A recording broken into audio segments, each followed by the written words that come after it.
Civil services with Nilesh channel आपका स्वागत करता है। टाइम आ गया है कि हम अब फाइनली ज्योग्राफी का मॉड्यूलर कोर्स लॉन्च कर दें। जैसा मैंने आपसे वादा किया था कि हम इस तरीके से इन चीज़ों को कराने वाले हैं कि आपको ज्योग्राफी के लिए, चाहे वो मेंस का कोई भी सेक्शन है ज्योग्राफी का, आपको दिक्कत ना हो। But before diving into the answer writing, it is important to get your basics straight, because answer writing की जो जर्नी की स्टार्टिंग है वहाँ पे ये ज़रूरी है कि आप पहले तो ये समझ लें कि आपको किन किन चीज़ों का ध्यान देना है। और उसके लिए बहुत इंपॉर्टेंट चीज़ें मैं आपसे अभी डिस्कस करने वाला हूँ। This will apply to any of the subject, चाहे वो ज्योग्राफी हो, चाहे हिस्ट्री हो, चाहे पॉलिटी हो, चाहे आपका इंटरनेशनल रिलेशन हो, चाहे इंटरनल सिक्योरिटी। हर जगह ये जो कॉमन थीम्स हैं ये अप्लाई करेंगे। And apart from that I will be also be discussing कि जब आप ज्योग्राफी के आंसर्स लिख रहे होंगे तो आपको किन चीज़ों का ध्यान रखना है। आप में से मुझे पता है कई सारे बच्चे ये सोचोगे कि सर ऐसा तो नहीं होगा कि you will be compromising with the quality. मेरा सीधा सा जवाब ये है, आप हमारे सी सेट के फ्री ऑफ कॉस्ट जो वीडियोस थे जो हमने शेयर किए थे, आप हमारी मैराथन देख सकते हैं। यू विल फाइंड दैट कि हमने कभी भी क्वालिटी के साथ कॉम्प्रोमाइज़ नहीं किया है। When we are giving it free, it means वो हमारा फ्री भी दूसरे पेड कोर्सेज से फार बेटर होगा। एंड आप इन ज्योग्राफी के कोर्सेज को जब आप करेंगे, यहाँ पे जब आप प्रैक्टिस करेंगे, you will come to know कि you are actually doing far better than others. So ज़्यादा टाइम ना लेते हुए स्टार्ट करते हैं। आंसर राइटिंग के लिए कुछ चीज़ें बेसिक्स हैं, you have to do that things. पहली चीज़ क्या है, बहुत सारे बच्चों के अंदर मैंने एक टेंडेंसी देखी है कि वो किसी भी कोचिंग को ज्वाइन जब करते हैं, but they never ever read the syllabus. Syllabus देखते ही नहीं है। ये आपको गलती नहीं करनी है। You have to get your basics ready, और उस बेसिक्स को सही करने के लिए you have to visit the syllabus. Syllabus एक ऐसा प्लेस है जो आपको बताता है कि आपकी बाउंड्री कितनी होनी चाहिए। बट समस्या ये है कि यूपीएससी में कई जगह पे ऐसे सिलेबस में ऐसे चीज़ें लिखी हुई हैं, like let's say the physical features. ठीक है, अब फिजिकल फीचर लिख दिया तो फिजिकल फीचर में तो कुछ भी हो सकता है। Salient features of Indian geography, ठीक है, तो salient features of physical geography, इस टाइप की चीज़ें लिखी हुई है, तो वो स्ट्रेट नहीं है। मतलब that is not exactly, they are not going to tell you exactly क्या है। अब आप ऑप्शनल लेवल पे नहीं पढ़ सकते तो आपको कितना पढ़ना है वो बताता है आपका पीवाईक्यू। और जब आपका वो पीवाईक्यू आपको क्लियरली वो चीज़ बताता है, तो हमें सिलेबस एंड प्रीवियस क्वेश्चंस को जब भी हम उस सब्जेक्ट को पढ़ रहे हैं हमें सामने रखना है। बहुत सारे बच्चों के अंदर एक टेंडेंसी ये है कि what they do, they don't see the PYQs. They अगर सिलेबस भी प्रिंट आउट निकाले, उसके बाद कोचिंग के पेपर करने लग गए, but they never see the boundary. आपकी बाउंड्री सेट करेगा आपका प्रीवियस क्वेश्चंस, तो ये आपको ध्यान रखना है। अब हमने सिलेबस देख लिया, हमने प्रीवियस क्वेश्चंस कर लिए, तो मेरे पास इतना कंटेंट जरूर होना चाहिए कि सिलेबस में कुछ भी लिखा हुआ है, अगर यूपीएससी से रिलेटेड कुछ भी पूछ दे तो at least I am able to write the 250 words. ये इंपॉर्टेंट है, क्योंकि 250 वर्ड्स तो आपको लिखने ही है, चाहे 150 वर्ड्स लिखे चाहे 250 वर्ड्स लिखे, तो इतना कंटेंट आपके पास होना चाहिए। तो जाहिर सी बात है ये आपको तैयार रखना है, एटलीस्ट जो सिलेबस में जो कीवर्ड्स मेंशन्ड है। अपार्ट फ्रॉम दैट, अगर उस चीज़ का कोई कंटेम्प्रेरी एग्जाम्पल है, use the internet for the productivity, वो कंटेम्प्रेरी एग्जाम्पल जरूर लिख लीजिए। 1 2 3 4 एग्जाम्पल जरूर लिख लीजिए। यू नेवर नो कितने कंटेम्प्रेरी एग्जाम्पल्स आपसे पूछ ले, बट अगर आपके पास कंटेम्प्रेरी एग्जाम्पल्स हैं तो आपका आंसर दूसरे बच्चों से बेटर होगा। बहुत सारे बच्चे एग्जाम्पल्स तो सभी के पास हैं, लेकिन कंटेम्प्रेरी एग्जाम्पल सबके पास नहीं है, तो you are considered as a well learned person, और ऐसे बच्चे को नंबर ज़्यादा मिलते हैं। तो आपको ये गलती नहीं करनी है कि आप क्या कहते हैं कंटेम्प्रेरी आंसर्स नहीं कर रहे, और आपको इसमें बहुत ज़्यादा टाइम नहीं लगेगा। अगर आप अपना सिलेबस ठीक से करने जाएंगे तो 2 दिन के अंदर सभी के कंटेम्प्रेरी एग्जाम्पल्स, आप सिर्फ अगर एग्जाम्पल्स की बात करूँ तो आप कलेक्ट कर सकते हैं आराम से। बट कई बार हम वो टाइम भी नहीं देना चाहते, तो you don't have to do that. Then regarding the multiple sources versus revision, अच्छा होता क्या है, मान लो मैंने एक सोर्स पर पढ़ लिया, लेट्स से कि ज्योग्राफी हमने एनसीईआरटी से पढ़ लिया। अब एक आध प्रीवियस क्वेश्चंस में आया, हमें दिख रहा है कि यार ये तो हमारा हुआ नहीं, अब वो वाला अच्छा लग रहा है, वो देखने में वो इस इंस्टीट्यूट का अच्छा लग रहा है, तो क्या करूँ मैं? क्या मैं उस रिसोर्स को नया पढ़ना शुरू कर दूँ? नहीं, आंसर है no, you don't have to do that. आपको मल्टीपल सोर्सेस नहीं पढ़ने हैं। अगर आपने एनसीईआरटी पढ़ ली है, योर रिसोर्स इज ओवर, उसके बाद आपको अपनी रिसोर्स का सिर्फ और सिर्फ रिवीजन करना है। You don't have to read the new resource. Instead of that किसी कोचिंग का आप टेस्ट पेपर ले सकते हो। आपको वैल्यू एडिशन ही तो करना था, आप उस कोचिंग के टेस्ट पेपर देख के अपना वैल्यू एडिशन कर सकते हो। You can not do it like this कि आपने क्या किया कि भाई अब ये रिसोर्स यहाँ से पढ़ लिया, let's say the institute A, then institute B, the institute C, the institute C, ये नहीं करना है। एक रिसोर्स पढ़ा, उसके बाद आप टेस्ट पेपर जरूर कर सकते हो, लेकिन डोंट डू दैट कि भाई आपने अलग अलग रिसोर्सेज पढ़े, आपको कुछ फायदा होगा नहीं, नुकसान ज़्यादा होगा। इंस्टेड ऑफ दैट, क्योंकि टेस्ट पेपर्स में they will be putting those question जो इंपॉर्टेंट होंगे, डू दोज क्वेश्चन ओनली। एक चीज़ और आंसर राइटिंग में, you have to build up your endurance. Endurance से मेरा मतलब क्या है, यार देखो 3 घंटे का पेपर है, 2 शिफ्ट में है, 6 घंटे एक दिन में लिखना और 3 दिन लगातार लिखना है। पहले तो फ्राइडे सैटरडे संडे, उसके बाद फिर सैटरडे संडे लिखना है आपको। तो जस्ट सोच के देखो, अगर मेरी लिखने की हैबिट नहीं है, मेरी बैठने की आदत नहीं है, मेरा आधा घंटा नहीं लिख पाता, मैं 3 घंटे कैसे लिखूंगा? इसका एक ही तरीका है, you have to do the answer writing regularly. तो आपको आंसर राइटिंग लिखनी पड़ेगी, आपको टेस्ट लिखने पड़ेंगे अंडर द एग्जामिनेशन कंडीशंस। बहुत सारे बच्चे, कंटेंट बहुत होता है बट वो लिख नहीं पाते क्योंकि वो लिखते नहीं है, ठीक है। एक चीज़ और, you have to balance your subject. आपको ऐसा नहीं करना है कि भाई लाइक लेट्स से कि वर्ल्ड हिस्ट्री पढ़ रहे हैं, अब वर्ल्ड हिस्ट्री पढ़ते समय हमने 3 महीने वर्ल्ड हिस्ट्री में लगा दिया, हमने बाकी सारा सब्जेक्ट छोड़ दिया। आपको सारे सब्जेक्ट पढ़ने पड़ेंगे। यू नेवर नो कि वो कौन से सब्जेक्ट से आप सवाल पूछ दें। Although in as a general trend वो कुछ सेक्शंस डिफाइंड हैं, बट स्टिल आपको सारे सब्जेक्ट्स को वेटेज देना है। तो वेटेज इक्वल दीजिए, ये मत दीजिए कि भाई इसी को पढ़े और दूसरा सब्जेक्ट छोड़ दिया है। अगर आप वैसा नहीं करेंगे तो कहीं ना कहीं आप नुकसान खा सकते हैं, क्योंकि ऐसा पॉसिबिलिटी है कि जब आप लेट्स से कि आप ज्योग्राफी पढ़े जा रहे हैं एंड लेट्स से कि इस साल क्या हुआ, सोसाइटी पे ज़्यादा क्वेश्चन आ गया, क्या करोगे? लेकिन अगर आपने सही वेटेज दिया होता और आपके इतने सारे सब्जेक्ट्स हैं, GS1 में सब्जेक्ट्स हैं, GS2 में सब्जेक्ट्स हैं, GS3 में सब्जेक्ट्स हैं, ऑप्शनल है, तो आपको सभी को एक बैलेंस्ड वे में आपको एक अप्रोच रखना। अपना टाइम बांट लीजिए कि मैं इसको इतना टाइम दूंगा, कवर करूंगा, फिर इसको इतना टाइम दूंगा, इसको कवर करूंगा।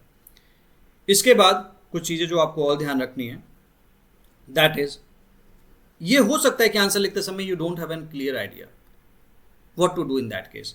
क्या आपको उस आंसर को छोड़ देना है? The answer is no. Twister का क्वेश्चन याद है? What is a twister? What are the majority? Why are the majority of the twisters observed in the area around Gulf of Mexico? देखो, पहली बात, यूपीएससी जनरली कोई भी सवाल पूछता है ना, there is the least possibility कि आपको कुछ भी ना आता हो। ये नहीं होगा, डेफिनेटली ये बिल्कुल नहीं होगा। There is the least possibility, ये ध्यान रखिएगा। और अगर नहीं, और ये भी आ जाए कि नहीं ही आ रहा है, let's say this twister question बहुत सारे बच्चों को परेशान किया था, तो what to do in that case? आपको एक काम यहाँ पे ये करना है कि एटलीस्ट अपना लॉजिक लगा के कुछ लिखने है। ये ध्यान रखना, अगर आप नहीं लिखोगे the marks awarded will be 0। अगर आप लिखते हो, आप चांस लेते हो, बाई चांस भगवान ना करे गलत हो जाए, जो कि लीस्ट पॉसिबिलिटी, क्योंकि आप इतना तो वेल लर्नड हो ही कि आपने चीज़ें कुछ ना कुछ तो पढ़ रखी हैं। आपको अगर आधा नंबर भी एक्स्ट्रा मिल रहा है और सपोज उस आधे नंबर से ही आपका इंटरव्यू कॉल रह जाता, तो क्या करते? तो आधा नंबर छोड़ देते। बिलीव मी, अगर आप थोड़ा सा लॉजिक लगा के लिखोगे ना, तो 2-2.5 नंबर हर क्वेश्चन में एक्स्ट्रा लेके आ पाओगे। अब सपोज ये ट्विस्टर वाला क्वेश्चन है, what are the why are majority of the twisters observed in areas around Gulf of Mexico? This is not straight given. तो कैसे समझेंगे इसको? कैसे हम लॉजिक लगा सकते हैं? या देखो, ट्विस्टर से सीधा सा मतलब है, व्हाट इज ट्विस्टर? कोई चीज़ ट्विस्ट कर रही होगी, स्पिन कर रही होगी, ठीक है। अब लैंड तो स्पिन करेगा नहीं, ओशियन में there can be a phenomena, but it is asking about the twisters observed in the areas around Gulf of Mexico. तो मेरा माइंड ये कह रहा है कि नहीं यार, ये एयर वाला फिनोमेना हो सकता है, because it is asking about the areas not in side but around the Gulf of Mexico. Around word मेरे को ये इंडिकेट करा कि this should be something related to air, so it will be an weather event. Logic लगाएंगे, आप इस answer तक पहुंच जाएंगे। तो वेदर इवेंट होगा, ट्विस्ट कर रहा है, तो जाहिर सी बात है थोड़ा बहुत डेंजरस तो हो गई। अब डेंजरस होगा तो जाहिर सी बात है क्यों होगा? क्योंकि ट्विस्ट कर रहा होगा, तो that can be rapidly spinning column. Logic लगाते जाइए, like a storm, like a tornado. अगर आप ये लॉजिक लगाना सीख गए तो आप आंसर हमेशा लिख पाएंगे। और ये लॉजिक्स भी आपको अमन सर और रोहन सर जब करवा रहे होंगे ना कोर्स, तो चीज़ें बताएंगे। वो क्वेश्चन जो आपको आते थे वो तो आप कर ही लोगे, लेकिन जो आपको नहीं आते तो भी आप उसमें निकाल पाओगे। अब थोड़ा सोचने, अब इसके बारे में लिखना है तो मैं कैसे आंसर लिखूँ? So think of this geography, think of it the what kind of weather pattern it will be forming, think of how the air is going to behave. तो लॉजिकल पाथ क्या होगा? गल्फ ऑफ मैक्सिको होगा। अब Gulf of Mexico is an warm area, तो warm area होगा तो उसके ऊपर कैसी एयर होगी? That will be warm moist air. अब ये वार्म मॉइस्ट एयर होगी तो जाहिर सी बात it will B rising. It will B rising तो क्या कर रहा होगा? क्लाउड फॉर्म कर रहा होगा। क्लाउड फॉर्म कर रहा होगा तो क्या होगा? रेन हो रहा होगा। सो अगर और एक चीज और फिनोमिना हो सकता है कि अगर ये राइज कर रहा है तो जाहिर सी बात है कोल्डर एयर से भी मिलेगा। तो जाहिर सी बात है जब ऐसा होगा, जब ड्राई एंड कोल्ड मिलते हैं, तो I mean to say dry and cold and wet and warm, ठीक है, तो ऐसे केस में that becomes an unstable weather. तो warm air moist and cold air dry air, that will produce the thunderstorm, rotating wind, hence the answer। तो इसके around आप revolve करते करते कुछ ना कुछ ऐसा लिख लोगे कि आपको 2-2.5 नंबर मिल जाएंगे। तो ये आपको ध्यान रखना है।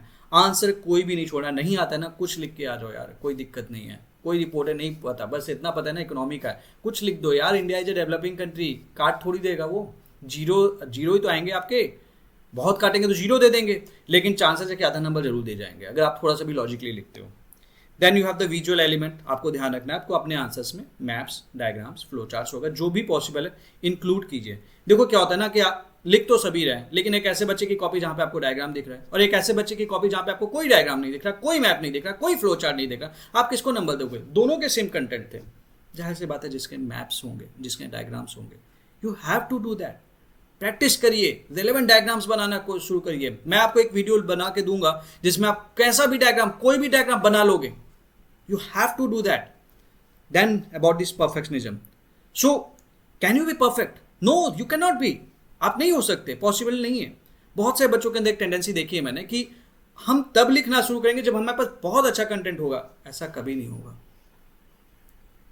आप लिखना शुरू करेंगे और फिर आपको लगेगा कि मेरे को कुछ नहीं आता है, फिर भी अगर आप लिखते रहेंगे तो आप धीमे धीमे इंप्रूव करेंगे। जो आज टॉपर्स की कॉपी दिखती है ना, ये चीज़ है वो चीज़ है। उस कॉपी में भी आपको कुछ खास बात बताता हूँ। कई बार आपको कई सारे टॉपर्स की कॉपी ऐसी दिखाई जाएगी और आप वहाँ पे ये भी दिखाया जाएगा कि इतना खतरनाक लिख दिया टॉपर ने कि आप सोच भी नहीं सकते।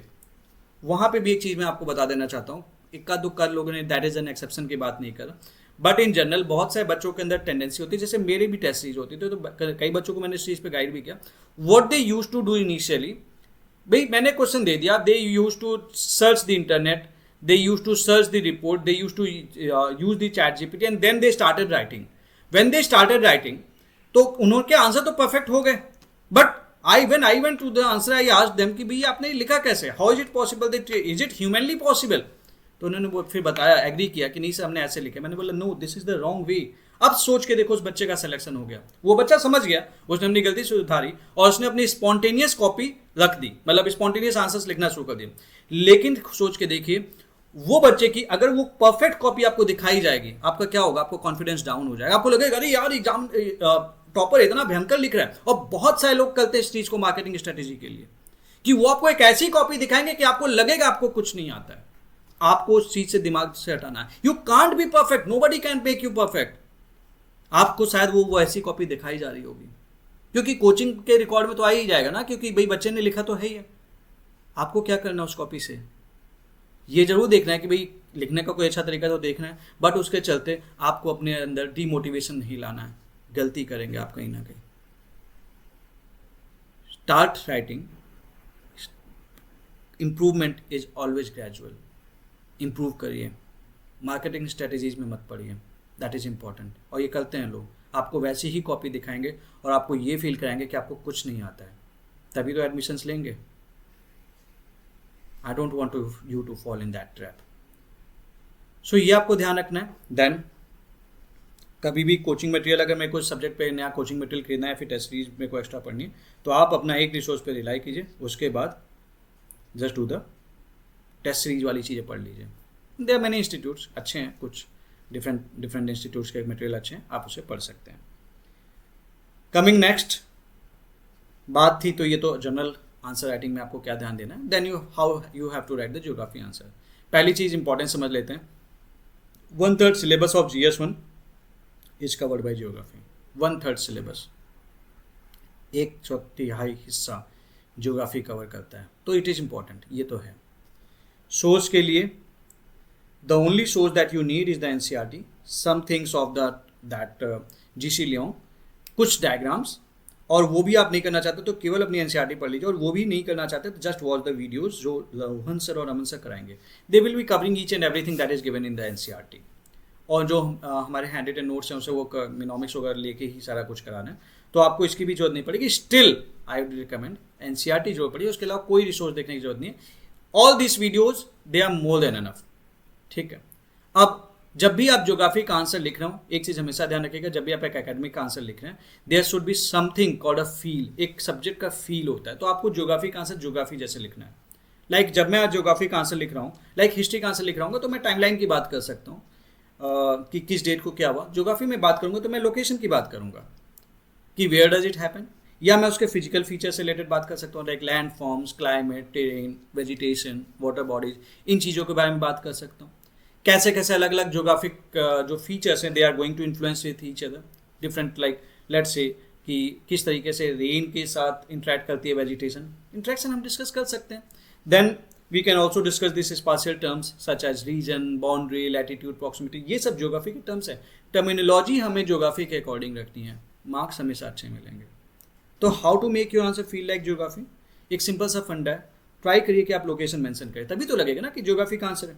Try to mention the location, discuss that physical feature like the flat terrain of this central US. It allows warm moist air from Gulf to move northward, etc. Geography के टर्म्स यूज कीजिए जैसे कि air masses, climate zone, and don't worry अगर आपको नहीं आता है कोई बात नहीं है, we will be teaching you in the subsequent videos. मैं आपको एक बेसिकली आपको एक ब्रॉड लाइन बता रहा हूँ कि किस तरीके से आंसर होना चाहिए, how you actually make the answer feel like a geography answer. You have to link feature and events and you have to compare the regions, अलग अलग रीजन्स कंपेयर कर सकते हैं, like tropical with subtropical etcetera. कुछ बेहतरीन अपना answer और better बनाना चाहते हैं तो याद रखिए, फाइनली चलते चलते you have to use the map and diagram in the answers. देखो यार, बहुत से बच्चों का ये क्वेश्चन रहता है, सर मेरे को मेरा फ्लो चार्ट अच्छा नहीं बनता, मेरा डायग्राम अच्छा नहीं बनता, इंडिया के मैप अच्छे नहीं बनते, तो आपको एक्यूरेसी के नंबर मिलते हैं, सुंदरता के नंबर नहीं मिलते हैं, ये हमेशा ध्यान रखना। No, beauty does not matter, ठीक है थोड़ा बहुत होगा तो हल्का फुल्का फर्क पड़ सकता है, उससे ज़्यादा फर्क नहीं पड़ेगा, नहीं बनाओगे तो बिल्कुल ही आपको नंबर नहीं मिलेंगे। तो एक्यूरेसी, एग्जामिनर आपकी एक्यूरेसी ढूंढ रहा है, आपकी ब्यूटी नहीं देख रहा है कि भाई आपने कितना अच्छा डायग्राम बनाया, ये याद रखना हमेशा। दूसरी चीज़, always try to mention some of the locations, क्योंकि ज्योग्राफी है ना तो कुछ ना कुछ लोकेशन वाला चीज़ हो सकता है। कंक्लूजन में यहाँ पे even if it is the answer of the physical geography, तो आप क्या कर सकते हैं, थोड़ा ह्यूमनिस्टिक एलिमेंट डाल सकते हैं कि वहाँ पे लोगों को कैसे अफेक्ट करता है, बिकॉज दैट इज अल्टीमेटली कोई भी ज्योग्राफिकल फिनोमिना स्टडी करने का एक पर्पज कहीं ना कहीं ये है कि हम ज्योग्राफी के थ्रू ह्यूमन्स पे क्या इफेक्ट हो रहा है उसको जानना चाहते हैं। तो अगर आप ये इंक्लूड कर सकते हैं, and finally the contemporary answer, नहीं भी पूछा है इंक्लूड इन द कंक्लूजन वाला पार्ट, आपका आंसर अच्छा हो जाएगा।